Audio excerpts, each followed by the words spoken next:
This recording by J. Hall. The Wonderful Wizard of Oz by L. Frank Baum. Chapter 9. The Queen of the Field Mice.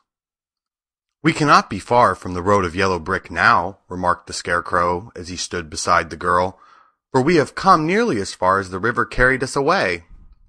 The Tin Woodman was about to reply when he heard a low growl, and turning his head, which worked beautifully on hinges, he saw a strange beast bounding over the grass towards them. It was indeed a great yellow wildcat, and the Woodman thought it must be chasing something, for its ears were lying close to its head, and its mouth was wide open, showing 2 rows of ugly teeth, while its red eyes glowed like balls of fire. As it came nearer, the Tin Woodman saw that running before the beast was a little gray field mouse, and although he had no heart, he knew that it was wrong for the wildcat to try to kill such a pretty, harmless creature. So the Woodman raised his axe, and as the wildcat ran by, he gave it a quick blow that cut the beast's head clean off from its body, and it rolled over at his feet in 2 pieces. The field mouse, now that it was freed from its enemy, stopped short, and coming slowly up to the Woodman, it said in a squeaky little voice, "Oh, thank you ever so much for saving my life." "Don't speak of it, I beg you," replied the Woodman. "I have no heart, you know, so I am careful to help all those who may need a friend, even if it happens to be only a mouse." "Only a mouse!" cried the little animal indignantly. "Why, I am a queen, the queen of all field mice." "Oh, indeed," said the Woodman, making a bow.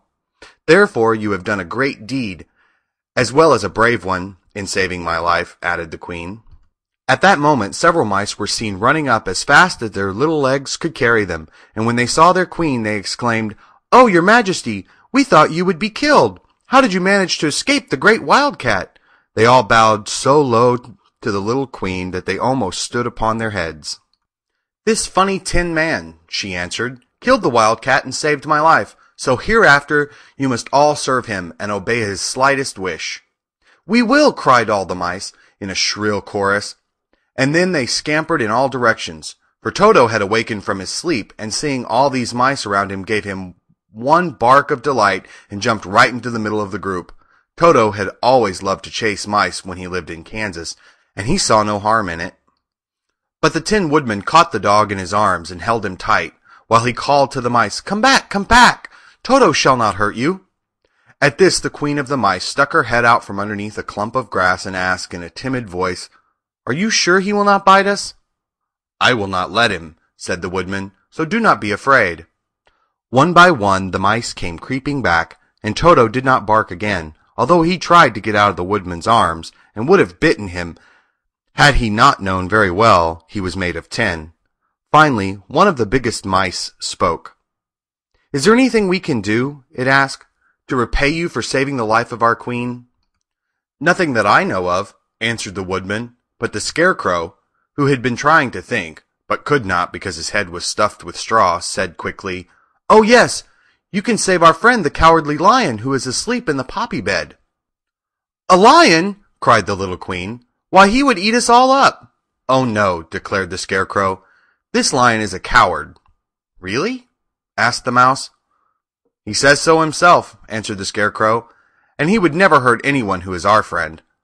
If you will help us to save him, I promise he shall treat you with all kindness." "Very well," said the Queen. "We trust you. But what shall we do?" "Are there many of these mice which call you Queen and are willing to obey you?" "Oh yes, there are thousands," she replied.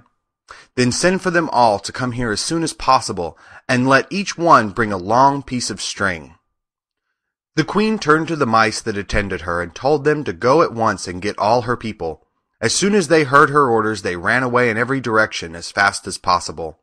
"Now," said the Scarecrow to the Tin Woodman, "you must go to those trees by the riverside and make a truck that will carry the lion." So the Woodman went at once to the trees and began to work, and he soon made a truck out of the limbs of trees, from which he chopped away all the leaves and branches. He fastened it together with wooden pegs, and made the 4 wheels out of short pieces of a big tree trunk. So fast and so well did he work that by the time the mice began to arrive, the truck was all ready for them.